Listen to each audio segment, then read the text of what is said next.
As all women that have walked the corridors of this building know, it is not a safe place. Independent Senator Lidia Thorpe breaking down in tears. One man followed me and cornered me in a stairwell. No one witnessed what happened in the stairwell, as there are no cameras in stairwells. What I experienced was being followed, aggressively propositioned and inappropriately touched. Doubling down on bombshell allegations of sexual assault inside the halls of Parliament a day after this. This person harassed me, sexually assaulted me, Senator Thorpe, and the Prime Minister had to remove him from his office. Senator and to Thorpe. have him talking about this today is an absolute disgrace. Thorpe using parliamentary privilege to accuse Liberal Senator David Van of sexual assault. I utterly reject that statement, that disgusting statement, outright. Explosive claims which, hours later, she withdrew to comply with Senate rules. Yesterday I had to listen to a senator who has made me feel unsafe speak on how important it is to keep women safe in Parliament. This was not an isolated incident, and there are others I could name who have inappropriately touched me. This afternoon, Van was sensationally dumped from the Liberal Party room. Further allegations in relation to Senator Van have been brought to my attention. At the outset, I want to make very clear that I'm not making any judgment on any individual's guilt or innocence. The embattled senator, moments later, rising to his feet to refute the allegations. Senator Thorpe's allegations are concocted from beginning to end. Nothing that she has alleged about me is truthful. But admitting he did move offices in 2021. I've acknowledged publicly that I moved offices after an allegation from Senator Thorpe that I made her feel uncomfortable. I agreed to move offices to ensure the avoidance of any misconception. Van calling for an investigation into Lydia's claims. If it were true, she would not be cowering under the umbrella of parliamentary privilege. I will not pursue legal action against the senator. I will not go to the police, but I will continue to speak out against the abuse and harassment that happens in this building. That is my choice. Green Senator Larissa Waters joins us now. Senator, you were in the room when Lidia detailed her allegations today. What was your reaction? Well, it's incredibly distressing, Waleed, when here we are in Parliament House that's meant to be leading the way after having our workplace really brought into disrepute with really strong and incredibly shocking allegations over several years now. And I really thought that we'd started to improve our culture. So it's been a really challenging and distressing week when we've seen allegations of sexual assault, both old and new, being politicised and weaponised for an attempt at political gain. And when we hear the pain and distress expressed by folk making those allegations. So all in all, it's been a really confronting week that I think will have a really poor impact on survivors out there watching their nation's parliament and potentially really being discouraged from speaking out against any harassment or abuse or discrimination that they might be facing in their workplace when they've seen what's happened when you do speak out. It's just horrific. Lidia has said she won't go to the police. Instead, she's used parliamentary privilege to make these serious allegations. What do you make of that, and why won't she go to the police? Well, I spoke in support of Senator Thorpe in the Senate chamber today, and I won't go into any further details in relation to her allegations. But I will say that, unfortunately, women already feel as if the justice system doesn't serve their interests, that they're not believed, they're not supported, and it's very re-traumatising. And I think that's what the Parliament should be focused on, rather than cheap political point scoring like we've seen from some quarters during question time this week. I think we should be focused on strengthening the justice system responses, on cleaning up our own backyard, and on making sure that women feel safe and supported when they come forward with these allegations. Lidia Thorpe today said that she doesn't feel safe in Parliament House and she's calling for more security guards and cameras to be installed immediately. Is that something you'd like to see?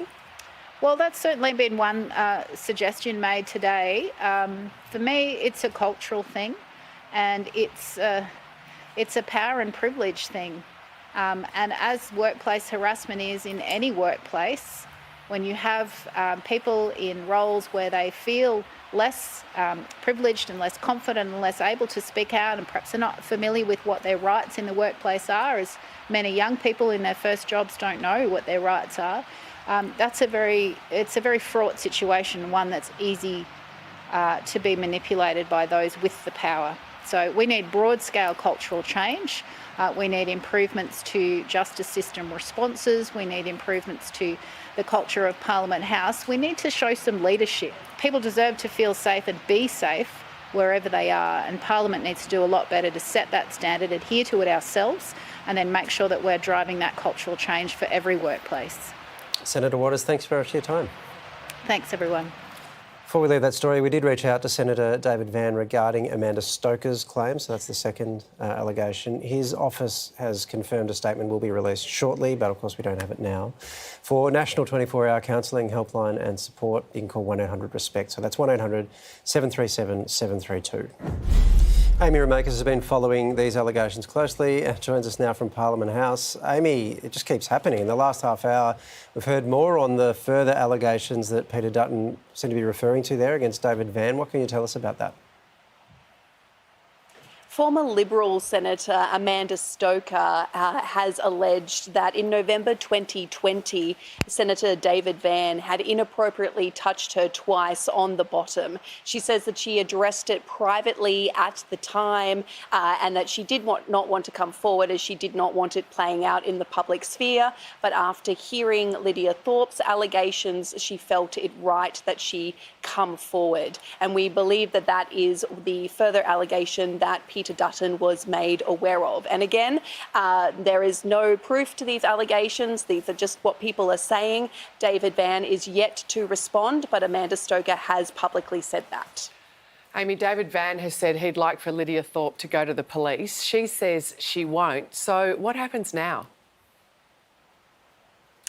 Well, it's everybody's choice whether or not they go to the police. There's further complications here for how Indigenous people feel with their treatment with the police, and also whether it would even meet any sort of standard for a criminal prosecution, which is very different to whether or not something happened. Whether it meets the criminal bar or not is something completely different. What happens now is that it will be investigated by basically a Parliament Safety Committee, but we're not going to find out anything about that. It is entirely confidential. So even though people may speak about it and say that a matter has been referred, it is now all confidential, and we don't really find out what happens unless someone decides to make it public.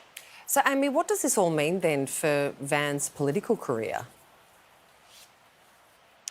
Well, he'll no longer sit in the Liberal Party room, but he will continue to be a senator. And at the next time he is up for election, he can put himself forward for election as an independent senator. We've seen it happen quite a few times where people have left the party room and sat as an independent. Lidia Thorpe, indeed, herself was elected as a Greens MP and now sits as an independent. And it looks like David Van will also be sitting on the crossbench in the Senate. Lidia Thorpe also said today in her speech that Parliament House is a dangerous place for women to work. You're there every day, is it?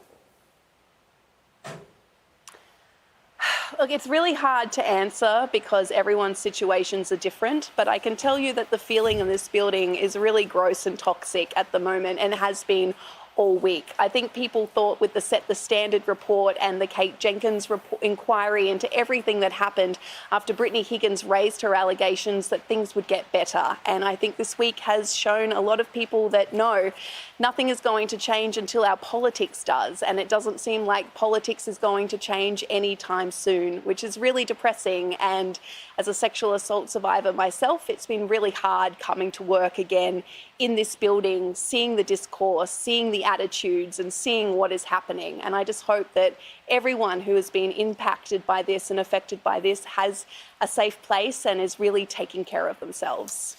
Well, sorry to hear that, Amy. Your reflections from your own circumstances, but also I think just generally, yeah, they're fairly bracing words. Thanks for sharing them, and thanks for bringing us up to speed on this story. Appreciate it. Thank you. Of course, if that story has raised any issues for you or someone you know, please contact Counselling Service 1-800-RESPECT.